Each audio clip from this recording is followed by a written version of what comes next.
Hello everyone, welcome to open learning greedy.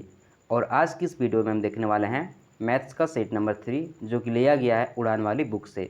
आपको पता होगा कि मैं मैथ्स के लिए श्रृंखला चला रहा हूँ, यानी कि सीरीज चला रहा हूँ, और रीजनिंग के लिए भी।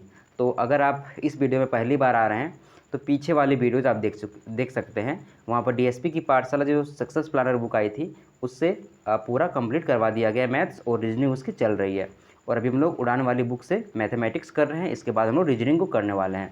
चलिए आज का देखते हैं पहला क्वेश्चन क्या है। पहला क्वेश्चन है श्रृंखला, यानी कि सीरीज़। सीरीज़ क्या होता है? जो एक तरह से आगे बढ़ता जाए, जैसे 1 के बाद 2, 2 के बाद 3, या कुछ भी अपने एक पैटर्न में आगे बढ़ते जाए। तो इस श्रृंखला 7, 11, 15, 19 में कौन सा पद 111 होगा? मतलब 11 का कितनावां पद होगा? जैसे कि यहाँ पर 11 जो है ये दूसरा पद है, ये 19 कितना पद? 1, 2, 3, 4, ये चौथा पद है। तो ये वाला कितने पद पर आएगा? मान लेते हैं हम लोग इसको nवां पद पर आएगा। ठीक है, पहले पता करना पड़ेगा श्रृंखला किस टाइप का है। श्रृंखला जो होता है ना वो 2 टाइप का होता है। ठीक है, ये 2 टाइप का होता है। पहला एपी होता है जिसको बोलते हैं अरिथमेटिक प्रोग्रेशन, और दूसरा हमारा जीपी होता है, इसको बोलते हैं ज्योमेट्रिक प्रोग्रेशन। इसको बोलते हैं समांतर श्रेणी और इसको बोलते हैं हरात्मक श्रेणी, ऐसा करके कुछ बोलते हैं। ठीक है, तो पहले चेक करते हैं ये एपी है जीपी, तभी तो उसका फॉर्मूला लगा पाएंगे हम लोग। देखते क्या बढ़ रहा है श्रेणी में, कैसे बढ़ रहा है। देखिए 7 में जोड़ दिए कितना? 4, तो हो गया 11। 11 में जोड़ दिए 4 तो हो गया 15। 15 में जोड़ दिए 4 तो क्या हो गया? 19। मतलब यहाँ पे हर बार कुछ जुड़ रहा है ना। हर बार 4 4 जुड़ रहा है, हर बार 4 4 जुड़ रहा है। मतलब यहाँ पे अंतर कितना है? 4 है। हर जगह समान अंतर है। तो ऐसे वाला जो श्रेणी होता है इसे क्या बोलते हैं हम लोग? अरिथमेटिक प्रोग्रेशन बोलते हैं। इसको जीपी नहीं बोलते हैं। क्या बोलते हैं इसको? अरिथमेटिक प्रोग्रेशन बोलते हैं, समांतर श्रेणी बोलते हैं। और समांतर श्रेणी में एक आता है सूत्र, ये n इक्वल टू ये प्लस n-1 इंटू डी। यहाँ डी का मतलब क्या होता है? सार्व अंतर, डिफरेंस। तो डिफरेंस यहाँ पे कितना बन रहा है? 4 का बन रहा है ना, तो डी का वैल्यू 4 हो जाएगा। एन का मतलब कितने नंबर्स हैं, मतलब ये कितने पद पर है, यही तो एन निकालना है हमें कि कितने पद पर है। और ये एन का मतलब कि एनवां पद, जो एन का वैल्यू यहाँ पर रखेंगे अगर 5, तो 5वां पद यहाँ पर लिखना पड़ेगा। यहाँ पर एन की जगह हम लोग एन रखेंगे क्योंकि पद का मतलब पता नहीं है। तो एनवें पद पर कौन है? 111। तो यहाँ पर क्या आ जाएगा? 111। चलिए बनाते हैं।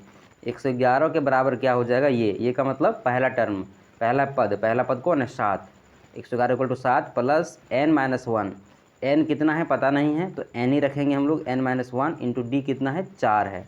अब सॉल्व करते तुरंत बन जाएगा वाला। ठीक है, 111 में 7 घटाएंगे कितना बचेगा? तो 104 बच जाएगा। 104 के बराबर n-1 इंटू 4। इस 4 को ले जाएंगे तो क्या हो जाएगा? डिवाइड में चला जाएगा, कट जाएगा ये। और 4 दूनी 8, 4 6 है ना 24, 26 आ गया। 26 में इधर एक जाएगा तो जुड़ जाएगा, यहाँ पे माइनस में प्लस चला जाएगा। तो n बराबर क्या हो गया? 27वां। मतलब कि हमारा जो 111 है ये कितनावां पद है? ये 27वां पद है। ये 27वां पद है। ठीक है, आशा करता है आपको समझ में आया होगा। अगर समझ में आता है, इस वीडियो में पहली बार आते तो वीडियो को सब्सक्राइब कर लें, यानी कि चैनल को सब्सक्राइब कर लें, है ना। और वीडियोज़ को आप लाइक कर सकते हैं। कोई बात नहीं, आगे बढ़ते हैं। ठीक है, देखते हैं। एक घनाभ जिसकी भुजाएं 9 सेंटीमीटर, घनाभ समझते हैं ना आप लोग? समझते होंगे। जिसकी भुजाएं 9 सेंटीमीटर, 27 सेंटीमीटर और 24 सेंटीमीटर है, को पिघला करके एक नया घन बनाया जाता है। ठीक है, तो घनाभ और घन के कुल पृष्ठीय क्षेत्रफल का अनुपात निकालें। है ना, क्या किया? एक घनाभ था, है ना, मतलब एक लोहा फेंका हुआ था, उसका डायमेंशन दिया गया, यहाँ पे भुजाएं दिया गया है। उसको पिघला करके एक नया क्या बना लिया? घन बना लिया।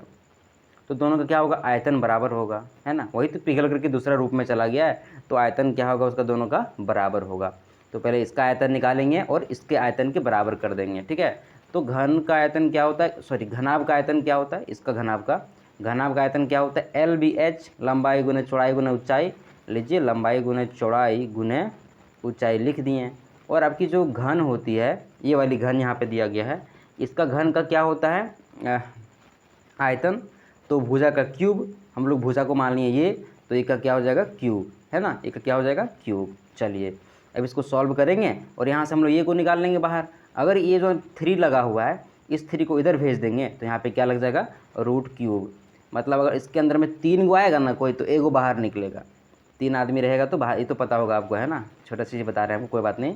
3 तिया 9। ठीक है, इसको तोड़ दिए हम लोग 3 तिया 9 में, और इसको तोड़ेंगे 3 तिया 9 तिया 27, और 24 को तोड़ेंगे 3 8 24, है ना। तो 3 दूनी 6, 6 दूना 12 दूना 24, ये हमारा हो गया गुणनखंड।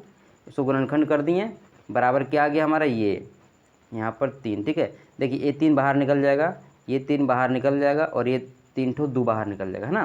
तो 3 तिया 9 और 9 दूना 18, ए का वैल्यू कितना आ जाएगा 18। ठीक है, कोई बात नहीं, है ना। आप यहाँ से ये निकाल सकते हैं, ये मतलब घन की भुजा निकाल सकते हैं। अब बोल रहा है घनाभ और घन के कुल पृष्ठीय क्षेत्रफल का अनुपात ज्ञात करें। तो एक बार घन का पृष्ठीय क्षेत्रफल निकालना पड़ेगा और एक घनाभ का। ठीक है, तो चलिए कितना यहाँ पे हम लोग अगला पेज ले, यहीं पे बन जाएगा हो सकता है। ठीक है, तो घनाभ का पृष्ठीय क्षेत्रफल क्या होता है, तो 2 × LB + LH, है ना, प्लस BH, यही होता है। ठीक है, और डिवाइड किससे करना है, तो घन के पृष्ठीय क्षेत्रफल से। तो घन का पृष्ठीय क्षेत्रफल क्या होता है 6 ये स्क्वायर, है ना।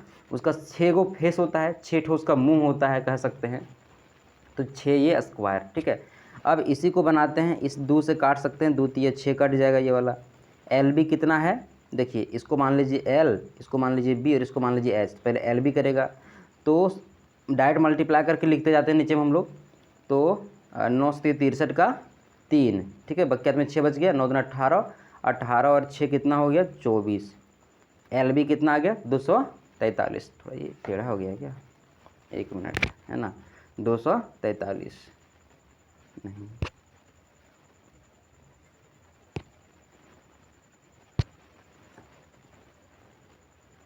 चलिए ठीक है, अब सीधा हो जाएगा।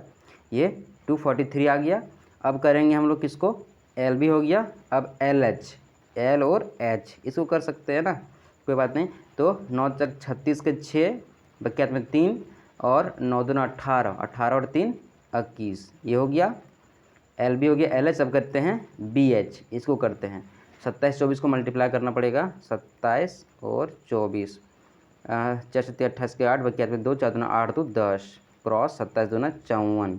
ठीक है, तो 8 8 4 0 4 5 1 6, कितना आ जाएगा 648। और नीचे में क्या आ जाएगा, नीचे में 3 का 3 आएगा और ये कितना हमारा 18 और फिर 18, बस सबको जोड़ेंगे अब हमारा बन जाएगा 8 6 14, 14 3 17 के 7, बकियात में 1, है ना। तो 1 और 4 5, 5 1 6, यहाँ पे 6 हो गया, 6 4 10 का 0, बकियात में 1।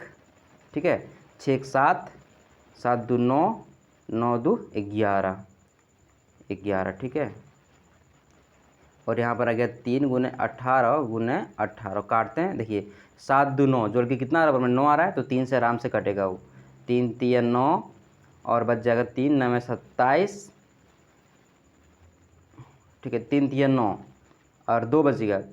ठीक है, तो 3 6 18 और 2 बच गया 27, 3 9 में 27, इतना में कट गया।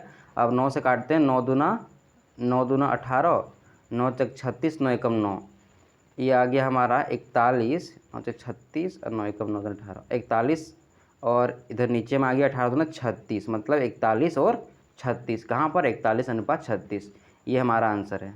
ठीक है, चलिए क्वेश्चन लंबा बना, क्वेश्चन था इजी लेकिन लंबा बना, आप करेंगे तो थोड़ा जल्दी बनेगा, है ना। आपको समझाने में टाइम लगा मुझे, कोई बात नहीं, ये वाला क्वेश्चन तुरंत बनेगा, बहुत अच्छा समझाएंगे इसको। शांत जल में एक नाव की चाल कितना है, 10 किलोमीटर प्रति घंटा है। मान लीजिए एक तालाब है, तालाब में क्या होता है, पानी होता है शांत, उसमें अगर एक नाव को चला दें तो कितना होगा उसका स्पीड, 10 किलोमीटर प्रति घंटा चल सकता है। ठीक है, तो इसका स्पीड कितना हो गया 10 किलोमीटर प्रति आवर। लेकिन वहीं बात करें धारा के प्रतिकूल, मान लीजिए इधर से पानी बह रहा है नदी में और इसको इधर जाने बोल देंगे पानी के विपरीत, तो ये नाव था ना, ये 6 घंटे में 45 किलोमीटर जा पाएगा। ठीक है, तो क्या करते हैं स्पीड निकाल लेते हैं हम लोग, उतना लंबा का है समझेंगे हम लोग। तो स्पीड बराबर क्या होता है, चाल बराबर दूरी बटे समय, दूरी कितना है 45 किलोमीटर और समय कितना 6 घंटा, इतना स्पीड यहाँ पर आएगा। अगर ये धारा के विपरीत चलेगा तो इतना आएगा। चलिए एक कंसेप्ट आपको समझाते हैं। मान लीजिए आप ऐसे एक रोड था, रोड में आपसे चल रहे थे, ठीक है, आसानी से, और आप 10 किलोमीटर के स्पीड से चल रहे थे। उधर से कोई हवा आने लगा, हवा जोर से पूरा बहने लगा और आपका गति क्या हो गया, धीरे हो गया। कितना धीरे होकर के हो गया, तो 5 हो गया। कोई आपको धकेलेगा तो आपका गति धीरे ना हो जाएगा। तो आपको पूछेंगे कि बताइए हवा का गति कितना है, तो जितना आपका गति कम हुआ वही ना हवा का गति होगा। जितना जो से हवा आपको धकेल पा रहा है वही तो हवा का गति होगा। तो कितना आपका गति कम हुआ है, 5 कम हुआ है, मतलब हवा का गति कितना 5 था। उसी तरह यहाँ पर ये है कि पानी इधर से हमारा धकेल रहा है, इसको पानी धकेल रहा है, तभी तो इसका स्पीड कम हो गया। पहले 10 था लेकिन ये कम होकर के इतना हो गया। तो पूछ रहा है कि धारा की चाल कितनी है, पानी की चाल कितनी है। तो जैसा वहाँ पे किए थे माइनस कर दिए थे, वैसा यहाँ पे दोनों का स्पीड क्या करेंगे, माइनस कर देंगे, पता चल जाएगा मुझे कितना स्पीड है। तो 6 है 60, 60 में घटाएंगे, 6 है 60 हो जाएगा, ऐसा 60 में 45/6, ठीक है। 60 में 45 तो कितना बचेगा, 15, 15/6, और यह आ जाएगा हमारा 6 दूना 12, 6 पचे 30, 2.5। ये धारा जो है ना उसका स्पीड कितना है, 2.5 है, 2.5 किलोमीटर प्रति आवर, किलोमीटर प्रति आवर में दिया गया था ना, उसी में आएगा, है ना, उतना था, तभी वो धीरे कर दिया उसको। बस अच्छा क्वेश्चन था, बस समझना था। आगे बढ़ते हैं, इनमें से कौन सत्य है, ठीक है। ये भी बहुत अच्छा क्वेश्चन, भारी नहीं है वाला। बोल रहा है कि थीटा का जो वैल्यू है ना वो 90 डिग्री से कम है और 0 से बड़ा है, मतलब 0 नहीं लेना और 90 नहीं लेना है ना। 0 और 90 के बीच में आपको कुछ लेना है। तो मान लेते हैं हम लोग कितना, थीटा का वैल्यू मान लेते हैं 45 डिग्री। तो कॉस का वैल्यू कितना होता है, कॉस 45 का वैल्यू 1/√2 होता है, ठीक है। चलिए देखिए, तो यहाँ थीटा कॉस कितना 45 हो गया, इसका वैल्यू कितना आएगा, 1/√2 आएगा। लेकिन इसको स्क्वायर करेंगे 1/√2 को कितना आ जाएगा, 1/2 आएगा। बताइए ये वाला बड़ा है कि ये वाला बड़ा है ना। कुछ लोग बोलेंगे सर ये वाला बड़ा है, नहीं ये वाला बड़ा नहीं। देखिए अगर ऊपर किसी का बराबर है, ऊपर किसी का बराबर है तो नीचे जो बड़ा होगा वो छोटा बन जाता है। तो 2 बड़ा कि √2 बड़ा, 2 बड़ा, मतलब ये संख्या छोटा है लेकिन यहाँ पे बोल रहा है ये बड़ा है, तो ये वाला क्रॉस हो जाएगा। ऐसे ही साइन 45 का वैल्यू क्या होता है, 1/√2 होता है। जब इसका स्क्वायर करेंगे तो कितना आएगा, 1/2 आएगा। देखिए ये बड़ा है क्या, 1/2 नहीं, ये तो छोटा है, ये भी गलती हो गया। यहाँ पर देख लेते हैं, कॉस थीटा का वैल्यू कितना है, 1/√2 है ना, कॉस 45 का, और यहाँ पर आएगा स्क्वायर करेंगे तो 1/2। क्या दोनों बराबर है, ये बोल रहा है दोनों बराबर है या तो बड़ा एक छोटा है, दोनों बराबर है क्या, नहीं है, ये गलती हो जाएगा। यहाँ पर देखिए साइन 45 का वैल्यू कितना आएगा, तो 1/√2 आएगा। इधर कितना आएगा साइन स्क्वायर का, तो 1/2 आएगा। हाँ ये छोटा है, ये तो छोटा है ना, मतलब ये वाला हमारा आंसर सही आ जाएगा, ठीक है। आगे बढ़ते हैं और देखते हैं, एक सेकेंड रुकिएगा, इसको हटा देते हैं।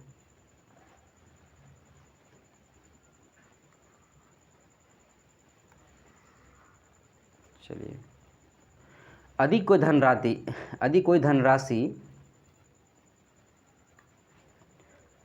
धनराशि चक्रवृद्धि ब्याज पर 5 वर्षों में 2 गुना हो रहा है, तो 8 वर्षों में कितना गुना हो जाएगा। मान लीजिए बैंक में जमा कर दिए पैसा चक्रवृद्धि ब्याज पर, और ये 5 साल में आपका 2 गुना पैसा वो दे रहा है, तो 8 साल में कितना गुना हो जाएगा। इसका एक ट्रिक बताते हैं आपको, ठीक है। देखिए यहाँ था 0 साल, 0 ईयर, लेकिन जैसे 5 ईयर छलांग मारा, ये कितना ईयर मारा, 5 ईयर छलांग मारा, तो कितना पैसा हो गया हमारा, 2 गुना हो गया, है ना। कितना हो गया, 2 गुना, ठीक है। फिर 5 साल छलांग माराइए तो 2 गुने 2 हो जाएगा, ठीक है। फिर 5 साल छलांग माराइए तो 2 गुने 2 गुने 2, मतलब जितना बार 5 साल छलांग मारेगा ना उतना बार 2 को मल्टीप्लाई करना है, ठीक है। देखिए कितना गुना हो गया, 2 गुना, तो 4, 8 गुना, 8 गुना हो गया। 8 गुना कब हो गया, 5, 10, 15 साल में। तो हमारा इसका आंसर क्या हो जाएगा, 15, ठीक है। ये ट्रिक को थोड़ा और समझाते हैं आपको। अगर एग्ज़ाम में दे दिया कि कोई धनराशि 2 साल में 10 गुना हो रहा है, ठीक है, तो इसको कैसे बनाएंगे। देखिए यहाँ पे 0 था, 0 से कूद गया 2 साल, है ना, साला लिख दिए 2 साल, तो ये कितना हो रहा है, 10 गुना हो रहा है। अगर हम 2 साल और आगे कूदाएंगे तो 10 गुना 10 लिखना पड़ेगा। फिर 10 गुना 2 साल और आगे भगाएंगे तो 10 गुना 10 लिखना पड़ेगा। समझ में आ रहा है। यहाँ पे 2 साल में हो गया 10%, तो 4 साल में कितना हो जाएगा, 100%। यही 8 साल में कितना हो जाएगा, तो 1000%। समझ में आया, 1000 गुना हो जाएगा, परसेंट नहीं, 1000 गुना। ये ट्रिक समझ में आया, ठीक है। कुछ लोग बोलेंगे सर हमको सीधा तरीके समझाइए बिना ट्रिक का, तो उसको हम बिना ट्रिक का भी समझा देते हैं, ठीक है। बहुत ईजी वाला तुरंत बन जाएगा, बिना ट्रिक का भी ईजी है और ट्रिक का भी ईजी, दोनों तरह से ईजी वाला क्वेश्चन है। देखिए क्या बोल रहा है, 5 साल में 2 गुना। आप क्या किए, बैंक गए, अब बैंक को x रुपया दिए और 5 साल के बाद आपको 2x दे रहा है ना, 2 गुना दे रहा है। तो 2x में से x रुपये तो आप ही का था ना, ये x ही रुपया दे रहा है खाली आपको, ठीक है, दे रहा है ना, ये बात आप समझ गए। अब चलिए समझिए, ठीक है, आप x रुपया क्या किए, दिए आप बैंक में, ये आपका क्या हो गया, मूलधन हो गया है ना, और ये क्या हो गया आपका मिश्रधन हो गया, मिश्रण को एच लिखते हैं, ठीक है। अब चक्रवृद्धि ब्याज का फॉर्मूला क्या होता है, तो इसका फॉर्मूला होता है ये इक्वल टू पी इंटू, यानी कि मिश्रधन इक्वल टू मूलधन गुना 1 प्लस रेट परसेंटेज बट्टे 100 का पावर समय मतलब टी। इसी फॉर्मूला में हम लोग लगाते हैं तो आपका मिश्रधन कितना निकल के आ रहा है, 2x आ रहा है ना, 2x। कितना पैसा आप लगाए थे, मूलधन कितना लगाए थे x, और यहाँ पे 1 प्लस r हमको पता ही नहीं है, तो बटे 100 का पावर कितना 5 साल का था, है ना, ये बात आप देख लिए। यहाँ से x और x कट गया। अगला बार क्या बोल रहा है आपको, 8 गुना करना पड़ रहा है, मतलब मिश्रधन क्या हो जाएगा आपका 8x हो जाएगा। 8 गुना पैसा आपको चाहिए तो मिश्रधन क्या होगा आपका 8x होगा। टेढ़ा क्यों लिखा रहा है, 8x हो जाएगा, ठीक है, 8x। और 8x के बराबर में क्या हो जाएगा, तो x रुपये आप लगाए थे, है ना, तो 1 प्लस r बट्टे 100 का पावर कितना समय, हमको समय नहीं पता है, यही समय तो निकालना है मुझे।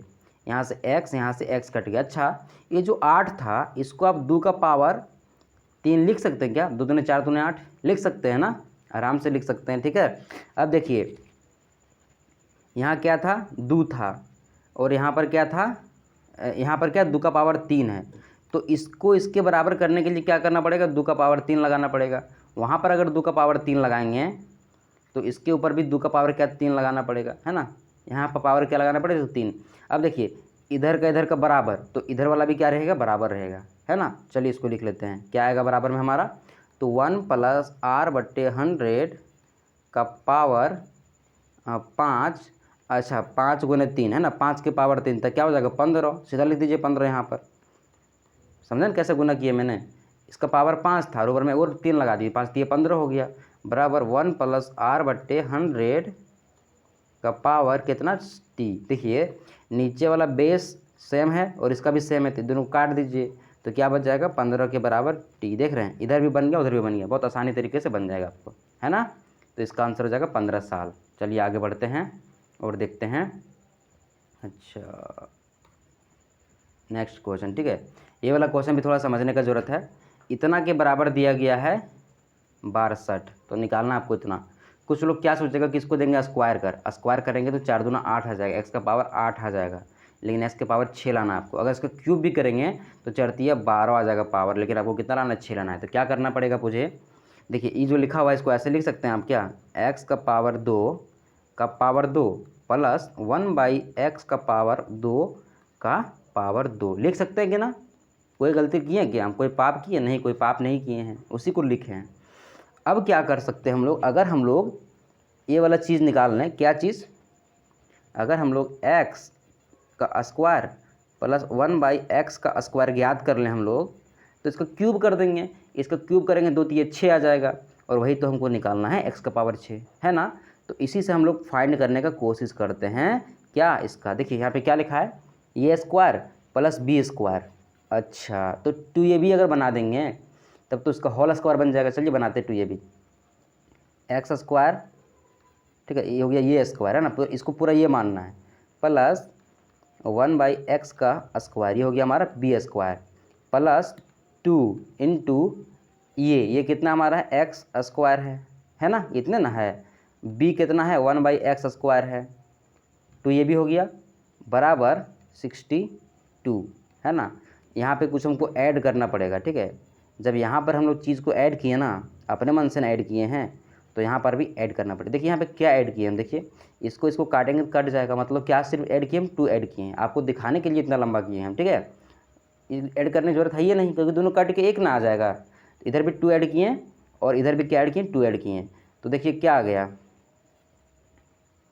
हाँ ये भी लिखा हुआ है। तो ये square plus b square plus 2ab बराबर क्या हो जाएगा, तो एक्स स्क्वायर प्लस 1/x का होल स्क्वायर, ये आ जाएगा ना आराम से। देखिए ये square plus b square plus 2ab बराबर ये प्लस बी का होल स्क्वायर बराबर कितना 64, 62 2 64। यहाँ पर 2 ऐड किए, इधर भी 2 ऐड किए, और ये तो कट गया अपने से, उसको लिखे चना लिखे के बराबर। अब इस स्क्वायर को इधर अगर ले जाएंगे तो क्या बन जाएगा, रूट बन जाएगा। मतलब x प्लस 1/x² के बराबर क्या आ गया हमारा, 8 आ गया, है ना। अब इसको काट देते हैं। अगर हम इस संख्या को, इस क्यों प्रॉब्लम हो रही है लिखने में, अगर हम लोग इसको क्या करें, दोनों तरफ से क्यूब कर दें तो क्या आएगा हमारा, ये संख्या प्राप्त कर सकते हैं हम लोग, है ना। चलिए इसको करते हैं क्यूब। तो a प्लस बी का क्यूब क्या होता है, पहले होता है ये क्यूब, तो x² का क्यूब प्लस 1/x² का cube, a cube plus b cube plus 3ab, है ना। फिर ये भी लिखेंगे ना तो कट जाएगा अपने से, देखिए कैसे सब, x² 1/x², है ना, इंटू ये प्लस बी, इंटू क्या होता है ये प्लस बी। तो ये प्लस बी हमारा कितना, देखिए ये प्लस बी यही था, ये प्लस बी के बराबर कितना, 8 है। तो यहाँ पे लिख देंगे 8 बराबर इसका, जब इधर क्यूब किए हैं तो इधर भी हमको क्यूब करना पड़ेगा, है ना। तो 8 गुने 8 गुने 8, ये वाला चीज़ कट जाए, है ना। तो देखिए हमको यही तो निकालना था, क्या निकालना था हमको, 3 दूने 6, x का पावर 6 और 1/x का पावर 6, यही निकालना है। देखिए यहाँ पर, कहाँ, यहाँ पर देखिए, यही निकालना है ना। तो बराबर क्या हो जाएगा, इस 8 गुने 3 को क्या करेंगे, उस साइड भेज देंगे।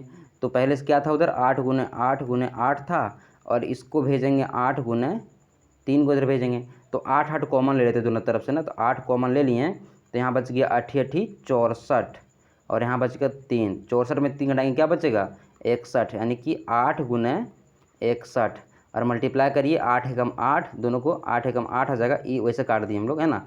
उसको मत समझिए कुछ काट रहे हैं, यहाँ पे मल्टीप्लाई कर रहे हैं, 8 एकम 8 और 8 पे 4, 8 छक 48, कितना गया 488। देखिए 488 है, एक ही बोर्ड में बना दिए, ठीक है। थोड़ा सा बुक को साइड कर देते ही, प्रॉब्लम कर रहा है लिखने में। चलिए, है ना, आशा करते आपको समझ में आ रहा है। एक बच्चे ने कमेंट किया था कि सर थोड़ा समझाने में टाइम दीजिए, इसलिए थोड़ा सा धीमे चल रहे हैं, ठीक है। और तो आज थोड़ा थके हुए भी हैं, इसलिए थोड़ा धीमे है, कोई बात नहीं, ठीक है। आप एनर्जी से पढ़िएगा। 57, एक विक्रेता ने क्या किया, 40 दर्जन केला लाया। 40 दर्जन मतलब 40 गुने 12, ये ना हो गया 40 दर्जन।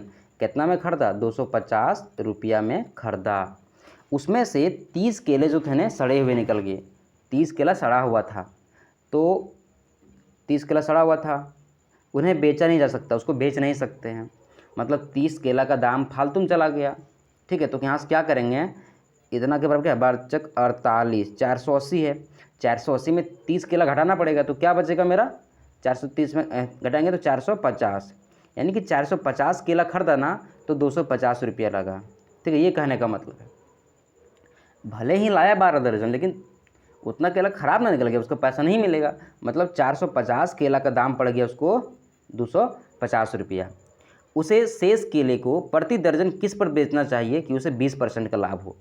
अब इतना केला को 250 में लाया तो कितना में बेचेगा जो 20% लाभ होगा, तो 250 को क्या करते हैं, इसका 120% निकाल देंगे। 100% जो पैसा दिए थे 100, और 20% जो फायदा होगा 100, ये दोनों को काट दो ऐसे करके, 12 25 60 के 0, बकियात में 1, 12 दूनी 24 और 6 30। मतलब अगर 250 में खरीद के 300 में बेचेंगे ना, ठीक है, 450 केला को, तो क्या होगा, हमको 20% का लाभ होगा। लेकिन प्रति दर्जन केला पूछ रहा है, 450 केला का दाम नहीं पूछ रहा है। तो हम लोग 1 केला का दाम निकाल लेते हैं। 1 केला का दाम कितना होगा, इतना हो जाएगा, ये 1 केला का दाम है। अगर इसको 12 से मल्टीप्लाई कर दें तो 12 केला का दाम निकल जाएगा। चलिए काटते हैं, यही 12 केला का दाम है, आंसर दे देगा हमको आराम से। 6 से काटते हैं, 9 से कटेगा,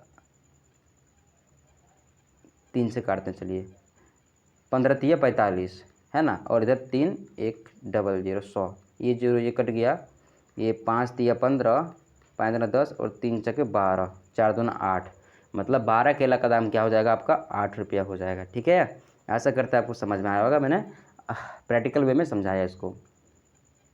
वह न्यूनतम संख्या जिसे इतना में अगर घटा लिया जाएगा तो परिणाम स्वरूप ये पूर्ण वर्ग बन जाएगा। पूर्ण वर्ग किसको कहते हैं, जिसको रूट के अंदर में रख देना तो बाहर निकल के आ जाएगा, तो उसको क्या बोलते हैं, पूर्ण वर्ग। लेकिन इसको अगर रूट के अंदर रख देंगे तो बाहर कभी नहीं निकल पाएगा, ये पूर्ण वर्ग संख्या नहीं है। यहाँ पे आपको एक होमवर्क देते हैं, होमवर्क करने का मतलब कमेंट में आपको लिखना है। मैंने आपको एक ट्रिक बताया था, अगर पूछने बोल देगा, जैसे बोलेगा 400, है ना, 225, ठीक है, तो मैंने आपको ट्रिक बताया था, अगर पूछेगा इनमें से कौन संख्या पूर्ण वर्ग संख्या है, तो मैंने बताया था कि पूर्ण वर्ग संख्या के लास्ट में क्या हो सकता है, 4 जीरो हो सकता है ना, 5 भी हो सकता है, कि दोनों पूर्ण वर्ग संख्या है। तो आपको लिखना है कि पूर्ण वर्ग संख्या का लास्ट संख्या क्या क्या हो सकता है, ठीक है, ये बताना है आपको। थोड़ा सा आपको हिंट दे रहे हैं कैसे आप निकालिएगा। तो पहले 1 रखिएगा, है ना, 1 का स्क्वायर क्या होता है, 1 होता है, मतलब किसी पूर्ण वर्ग संख्या के अंतिम में 1 हो सकता है। 2 का स्क्वायर कितना होगा, तो 4, मतलब किसी पूर्ण वर्ग संख्या के अंत लास्ट में 4 हो सकता है। इसी तरह आप करते जाइएगा और 9 लास्ट में आएगा। 9 का स्क्वायर कितना था, 81, यहाँ पे 1 है ना, तो 1 किसी पूर्ण वर्ग संख्या के लास्ट में आता है। ऐसा करके आप निकालिएगा और कमेंट में आप लिखिएगा, ठीक है। कुछ बच्चे बहुत अच्छे हैं, जैसे कि अजय है और एक और है, इनका नाम अभी याद नहीं आ रहा है ना, बहुत अच्छे पढ़ते हैं और कमेंट भी करते हैं। आपको भी ऐसा करना है, इससे हमें ऊर्जा मिलती है, ठीक है। अगर आप आज एक कमेंट कर देंगे ना, तो ये जो अगला क्लास आएगा ना, उसमें और चिल्ला करके बोलेंगे, ठीक है, और मुझे बोलने की हिम्मत आएगी, ठीक है। कोई बात नहीं, सब आपको सीक्रेट बता देते हैं, बताना नहीं चाहिए, ठीक है, कोई बात नहीं। तो आपके कमेंट से ही मुझे ताकत मिलती है, और जब थोड़ा सा होता है प्रॉब्लम तो डीमोटिवेट लगता है कि यार मेरे जो मैं पढ़ा रहा हूँ किसी को समझ में नहीं आ रहा है, क्योंकि मैं कहाँ आप कहाँ, है ना। तो मुझे समझना चाहिए, मुझे समझ में आना चाहिए कि हाँ आपको समझ में आ रहा, तभी मुझे पढ़ाने में मज़ा आएगा। इसको पूर्ण वर्ग बनाना है ना, तो ये वाला हम लोग पता है जो ट्रिक, यही ट्रिक लगाना और निकाल लेना है। इसको डिवाइड करेंगे और जो लास्ट में बचेगा एक्स्ट्रा वही हमको माइनस करना पड़ेगा, ठीक। तो कितना बार में जाएगा ये, 2 दूना 4, 2 दूना 4, ये सबको पता होगा ना, ये वाला पता होगा, नहीं पता होगा तो कमेंट करिएगा। 235, 2 2 4 हो गया। अब कितना बार में जाएगा, 5 बार में देंगे तो 4 पचे 20 चल जाएगा 5 बार में, ठीक है। तो 5 पचे 25 की 5, बकियात में 2, 5 के 20, 2 22, ठीक है। इधर हो गया आपका 50 और इधर आपका हो गया 5 में 5 तो 0 और 23 में 22 तो 1। अच्छा, अब क्या उतरेगा, 2 0 उतरेगा, है ना, 2 0 ये उतरेगा। अब कितना बार में दे सकते हैं, 5 बार में, 5 पचे 25, 2 बार में देंगे तो 2 बार में जा सकता है ना, क्योंकि 500 दूना हो जाएगा 1000, तो 2 दूना 4 और 5 दूना 50 दूना 100, 1004 हो गया। अब घटाइए तो 20 में घटेगा 4 तो कितना आएगा, 16। 16 यहाँ पे फालतू में आ रहा है ना, अगर इसी 16 को हम घटा लें इस संख्या से, है ना, तो ये संख्या आराम से पूर्ण वर्ग बन जाएगा। अगर बात के मतलब यहाँ पे जहाँ पे 120 है वहाँ पे 1004 रहता तो अभी कट गया रहता ये, है ना, और पूर्ण वर्ग संख्या बनता। तो यहाँ पे 4 कैसे आएगा, यहाँ पर 1004 कैसे आएगा, जब इससे हम लोग 16 घटा लेंगे, है ना, तो इसका आंसर क्या हो जाएगा, 16। चलिए, बहुत अच्छे तरीके से मैंने समझा दिया आपको, है ना, आपको आता भी होगा तो कोई दिक्कत नहीं है, और समझा दिए तो कोई दिक्कत नहीं है, ठीक है। ये वाला दिया गया इक्वेशन, अब बोला गया थीटा न्यून कौन है। न्यून कौन कौन होता है, जो 90 डिग्री से हमेशा कम हो, है ना, जो 90 डिग्री से कम उसे क्या बोलते हैं, न्यून कौन बोलते हैं। तो इसका वैल्यू निकालना है, ठीक है, इसका वैल्यू निकालना है। अच्छा, न्यून कौन है, तो क्या करते हैं हम लोग, कॉस का वैल्यू मान लेते हैं, नहीं कॉस का वैल्यू नहीं मानते, यहाँ मानने वाला चीज़ नहीं, ठीक है। देखिए क्या है ये, सो 2 cos स्क्वायर थीटा -1 बराबर क्या है, 0, है ना। यहाँ से 2 cos स्क्वायर थीटा बराबर लिख लीजिए 1, ठीक है, और लिख लीजिए cos स्क्वायर थीटा बराबर 1/2, कोई पाप नहीं है, सही में लिख रहा हूँ, ठीक है। और ये cos थीटा बराबर क्या हो जाएगा, 1/√2। अब बताइए cos थीटा का वैल्यू 1/√2 कब होता है, जब थीटा का वैल्यू क्या हो, 45 डिग्री हो, ठीक है। तो थीटा का वैल्यू क्या है, 45 डिग्री। अब देखिए कॉट 45 का वैल्यू कितना होता है, 1, 1 का स्क्वायर करेंगे 1 ही आएगा, और tan 45 का वैल्यू क्या होता है, 1 होता है, और उसका स्क्वायर करेंगे तो 1 ही आएगा, 1 में 1 तो 0, हमारा आंसर क्या हो जाएगा, 0। बहुत ईजी क्वेश्चन था, बस थोड़ा समझने का फेर था। आगे देखते हैं, 2 अंकों की एक संख्या में इकाई के स्थान वाला अंक दहाई के स्थान से दोगुना है ना। 2 अंक की संख्या है, इसको बनाने के लिए हम लोग बना लेंगे तो घर, इसमें 2 को खाचा बना देंगे कि 2 अंक की संख्या है। अगर 21 आएगा 2 यहाँ लिखेंगे, 1 यहाँ पे लिखेंगे, ऐसे करके, ठीक है। चलिए, क्या बोल रहा है कि 2 अंक की एक संख्या है, ठीक है, इकाई का जो स्थान है ना वो दहाई से डबल है, मतलब अगर यहाँ पर 2x आएगा तो यहाँ पर x आएगा, है ना। अगर यहाँ पर 2 आएगा तो यहाँ पर क्या आएगा, 1 आएगा, ठीक है, ऐसे होगा, ठीक है। बात का मतलब देखते मिला कहीं है क्या, 2 3 6, ये तो होबे नहीं करेगा, यह नहीं होगा और यह नहीं होगा, यही वाला सिर्फ आंसर होगा, ठीक है। चलिए, ऑप्शन से पकड़ा गया, अब ऑप्शन नहीं रहेगा तो कैसे पकड़िएगा वो भी बताते हैं आपको बना के दिखा दिए ना, अब पकड़ के दिखाते कैसे पकड़ेगा, ठीक है। यहाँ तक लिख लिया मैंने। यदि उन दोनों के अंकों का योग में 2 घटाया जाए, दोनों के अंक का योग करना है, तो अंक कितना है, पहला अंक x है और दूसरा अंक 2x है, इसमें से कितना घटाने बोल रहा है, 2 घटाने बोल रहा है। तो बोल रहा है तो अंतर उस संख्या के, अच्छा, है ना, उस संख्या के 1/6 आएगा।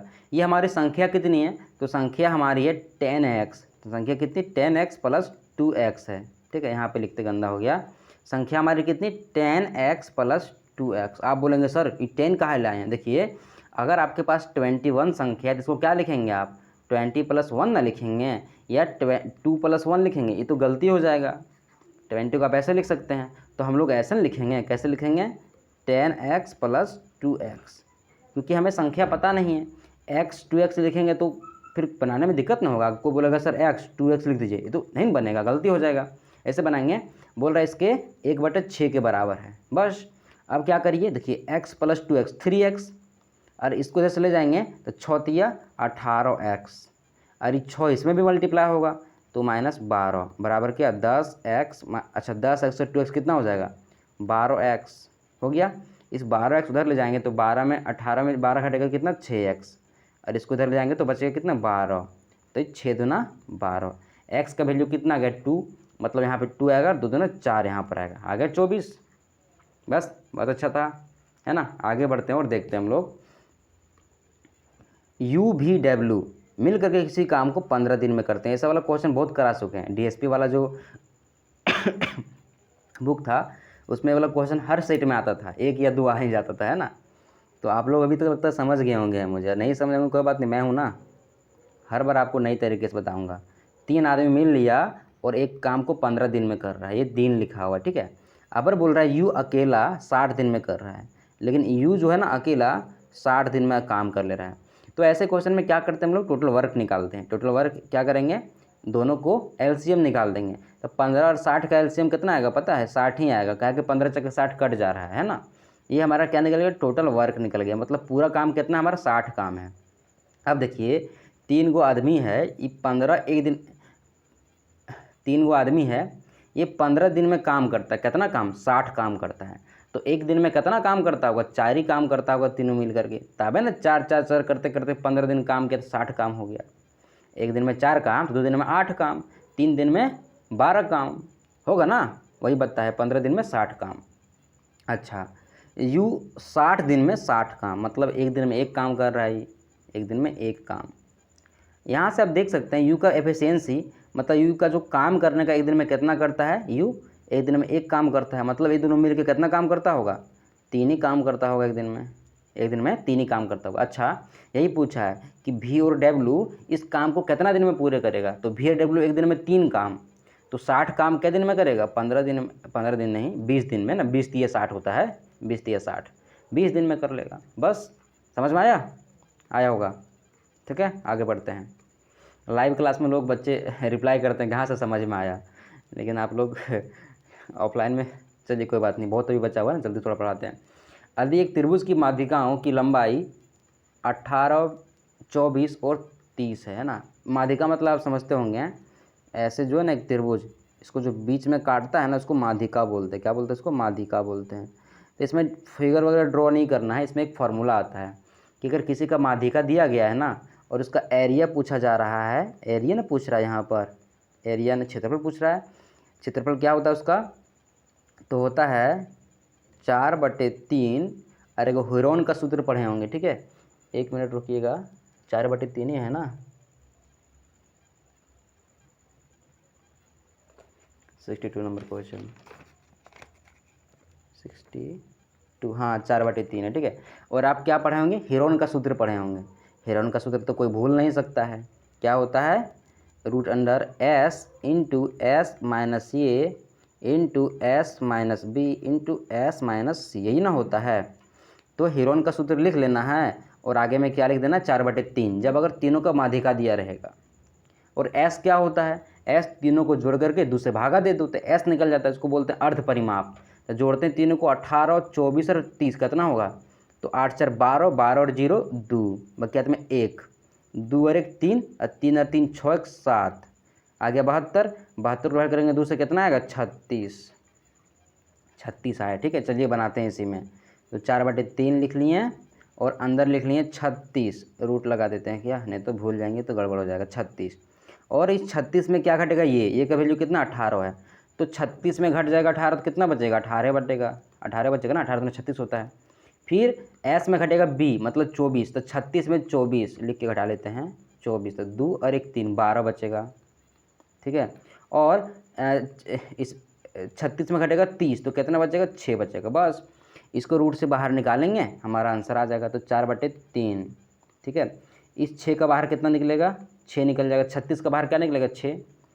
और कोई है क्या, देखिए इसको लिख सकते हैं क्या हम लोग, 18 को 6 गुना 3 लिख सकते हैं कि नहीं। और इस 6 का यहाँ पे लिख दिए 6, और 12 को 4 गुना 3 लिख सकते हैं, है ना। इस 6 और 6 बाहर निकल जाएगा, तो लिख दिए यहाँ पर 6। और क्या निकलेगा बाहर, ये 3 और 3 बाहर निकल सकता है, लिख दिए 3। और ये 4 का बाहर कितना निकलेगा, 2 निकलेगा। चलिए मल्टीप्लाई करिए।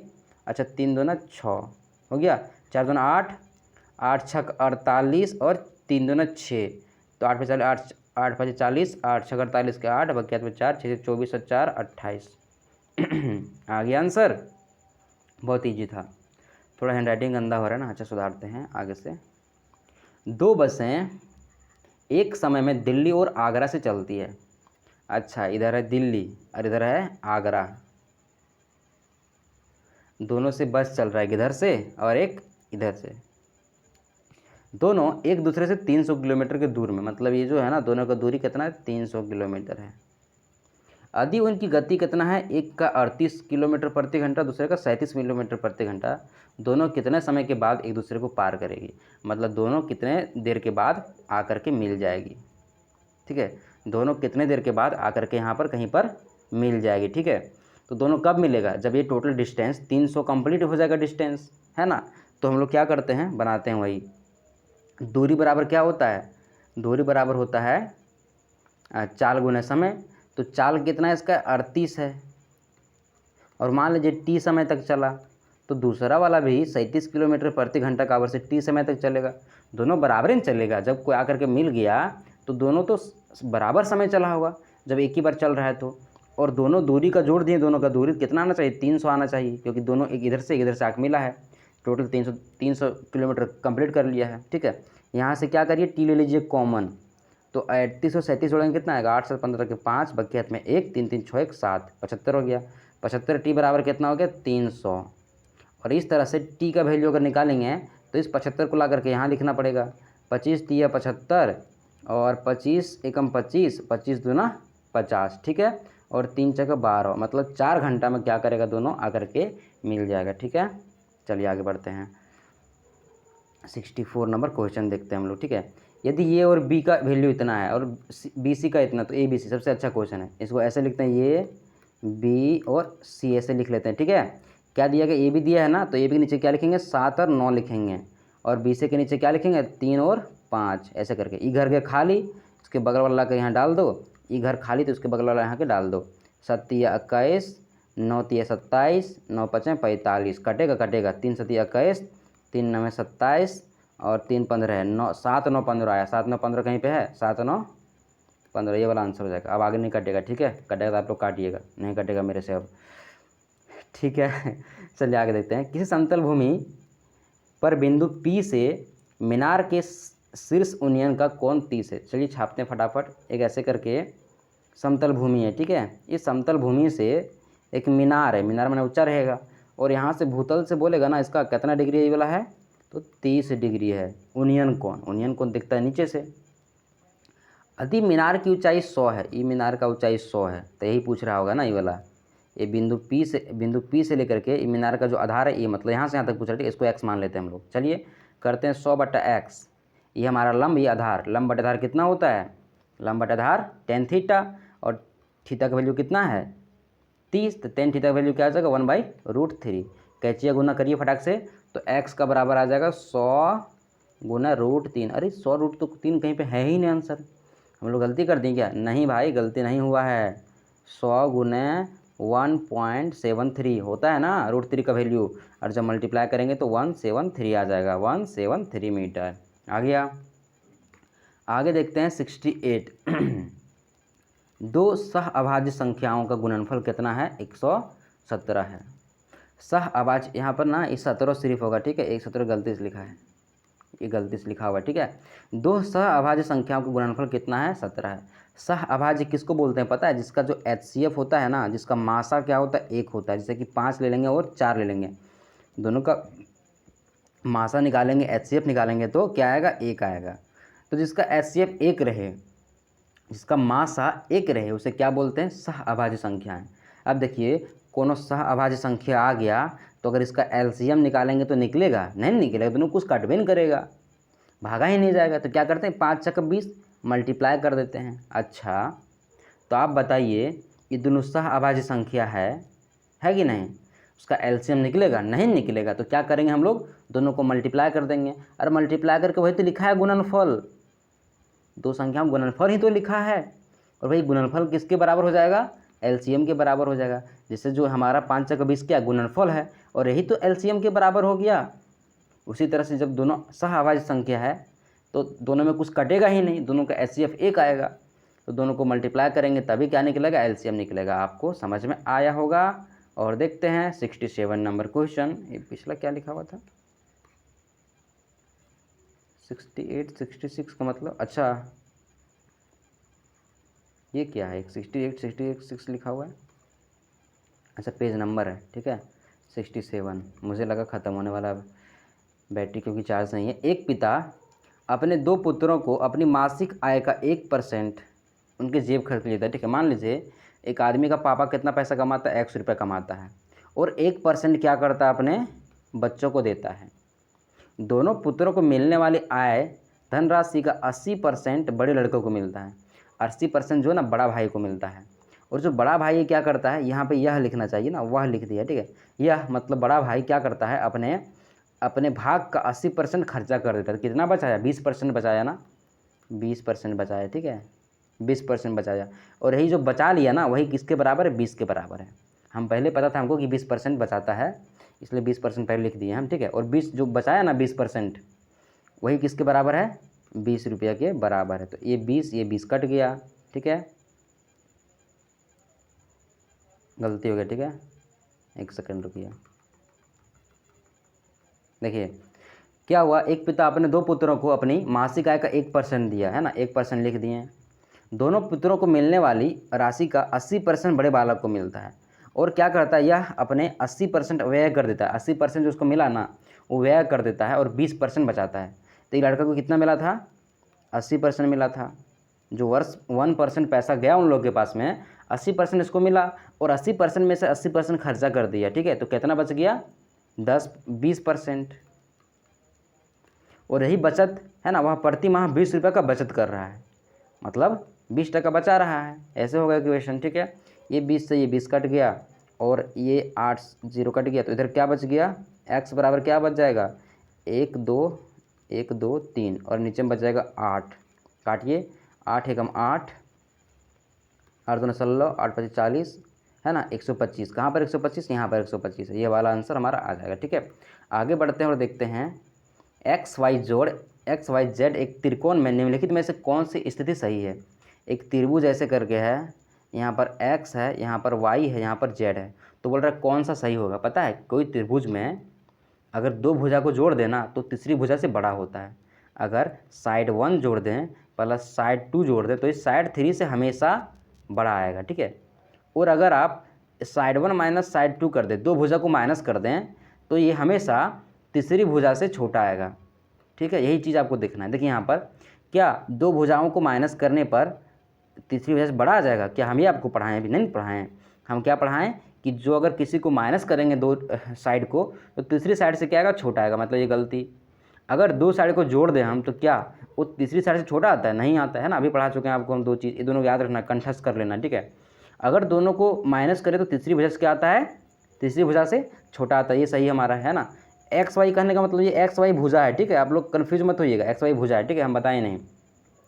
बोल रहे दोनों भुजा को जोड़ देंगे तो तीसरी भुजा से क्या छोटा आएगा, क्या दोनों भुजा को जोड़ देंगे तीसरी छोटा आएगा, नहीं आएगा, ठीक है। तो हमारा आंसर क्या हो जाएगा, सी वाला, कि अगर किसी भी त्रिभुज की अगर 2 भुजा को माइनस करते हैं तो हमेशा वो तीसरी भुजा से छोटी आती है। आप प्रैक्टिकल करके देखिएगा, इसको 4 मान लीजिए, इसको 3 मान लीजिए, इसको 2 मान लीजिए, और आप माइनस प्लस करके देखिएगा, आपको पक्का याद हो जाएगा पूरा बढ़िया तरीके से। अगला क्वेश्चन देखते हैं हम लोग, P/Q के रूप में इसको लिखिए, ठीक है। आपको ये क्वेश्चन बार बार बता चुके हैं, ठीक है। DSP की जो पाठशाला वाली जो प्रैक्टिस सेट था उसमें बहुत सारे क्वेश्चन वाला आया था, इसमें तो पहला बार आया, ठीक है। 27 के ऊपर में ऐसे लगा हुआ है। इसको क्या करते हैं, एक हमारा कंप्लीट है ना, तो एक को इधर एक लिख लीजिए, इसको लिखिए 0.27 है ना। क्यों इसको अलग किए, ये तो कंप्लीट है, इसका कोई दोष नहीं है। इनकम्प्लीट तो ये वाला है, ठीक है। फिर क्या हो जाएगा 1 + 27 को कैसे लिखेंगे 27/9। ये 9 क्यों आया, क्योंकि दोनों के ऊपर में लगा हुआ है, तो जितने के ऊपर ये लगा होता है ये वाला लाइन, ठीक है, उसको क्या बोलते हैं, उसको लिखते हैं 99 लिखते हैं। बस जोड़िए निकल जाएगा। 99 का 99 और 99 को जोड़ेंगे 27 से, पहले काट लेते कट जाएगा, ठीक है। 3 9 में 27 और 3 3 9, 3 3 9, 3 9 में 27, 3 3 9, ठीक है। अब करिए 33, 33 से कम 33, 33 में जुड़ जाएगा 9, तो कितना हो जाएगा 33 और 6 हो जाएगा 40 और अच्छा 33 9 42 हो जाएगा ना, 42/33। अब कट सकता है ये, कितना से कटेगा 3 कम 3, 3 चक 12 और 3 11 है, मतलब 14/11 हमारा ये आंसर हो जाएगा, है ना। आसानी से बन गया। और लास्ट क्वेश्चन देखते हैं, अच्छे तरीके से आपको समझना है। एक चक्रीय चतुर्भुज, चक्रीय चतुर्भुज आपको पढ़ा चुके ना, है ना। क्या होता है चक्रीय चतुर्भुज, जो एक वृत्त के अंदर में बना हो, और उस चतुर्भुज की खासियत क्या होती है, तो जो आमने सामने का जो कोण होता है, ये दोनों का जोड़ करके अगर जोड़ देंगे, ये एंगल 1 है और एंगल 2 है, तो एंगल 1 और 2 को जोड़ेंगे ना, तो क्या आना चाहिए 180 आना चाहिए, है ना, 180 आना चाहिए। अच्छा चलिए आगे क्या बोल रहा है कि विकर्ण AC और BD एक दूसरे को P पर प्रतिच्छेद कर रहे हैं। इसका एक विकर्ण है, मान लीजिए यहाँ पर हो जाएगा ये, यहाँ पर B और यहाँ पर C और यहाँ पर D, तो AC और BD यहाँ पर प्रतिच्छेद कर रहा है, तो यह सदा सच होता है। इसमें क्या सच होता है, इसमें एक फॉर्मूला है। क्या फॉर्मूला है, देखिए यहाँ बीच में क्या है, यहाँ पर P है ना, तो इसका फॉर्मूला होता है ये P इंटू CP, यहाँ क्या हो गया CP इंटू CP बराबर, इधर क्या हो गया BP, इधर क्या हो गया DP। तो ये वाला जहाँ मिलेगा वही सही होगा। ये वाला कहाँ है, देखिए AP CP BP DP है ना, यहाँ ये वाला सही हो जाएगा। इसको आपको याद करना है। अगर ऐसा क्वेश्चन आ गया, बोलेगा कि ये वाला 4 है और ये वाला 5 है, ये वाला 2 है, तो इसको बताइए कितना होगा, आपका हालत ख़राब हो जाएगा। लेकिन अगर ये वाला फार्मूला हमको याद है तो तुरंत इसको बना देंगे। ऐसा सा फार्मूला ना और आता है, देखिए ऐसे करके एक रहेगा और ऐसे करके रहेगा,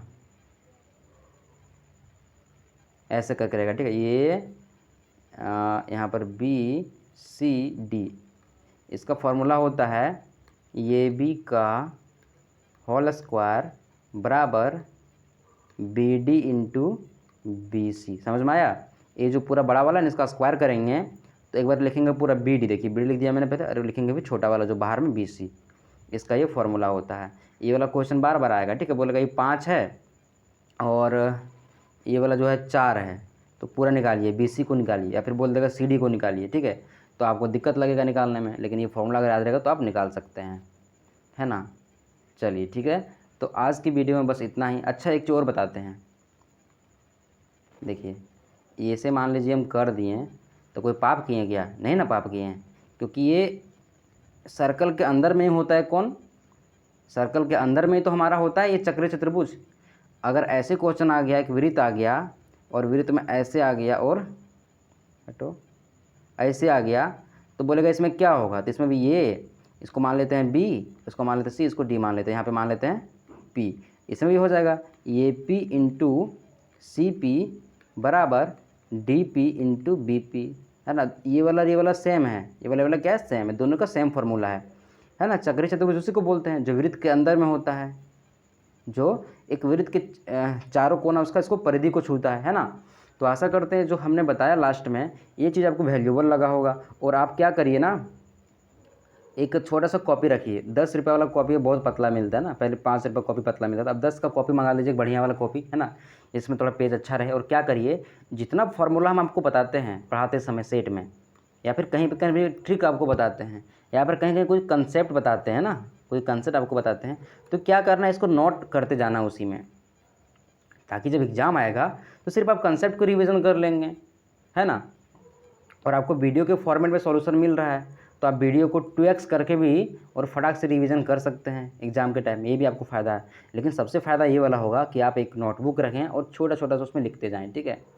तो उसमें ना क्या होगा, मिक्सर बन जाएगा, क्या बन जाएगा, वो मिक्सचर। और पता है ना, मिक्सर खाने में बहुत अच्छा लगता है, क्योंकि उसमें बहुत चीज़ मिला होता है, और आपको पढ़ने में बहुत मज़ा आएगा, क्योंकि अलग अलग जगह से आप लिखे रहेंगे उसको, है ना। ट्रिगोनोमेट्री एक मतलब फार्मूला यहाँ पर ट्रिगोनोमेट्री का है, तो एक जाकर के 5वां पन्ना मिलेगा, एक जाकर के 10वां पन्ना मिलेगा, तो आपको पढ़ने में मज़ा आएगा। एक बार में एक ही चैप्टर का एक ही मतलब कंसेप्ट याद करना है ना। ठीक है, चलिए आशा करता है आपको अच्छा लगा होगा, और अगर अच्छा लगा होगा तो सब्सक्राइब वगैरह करें और मुझे हेल्प करें। ठीक है, चलिए आज की वीडियो में बस इतना ही, मिलते हैं अगले क्लास में।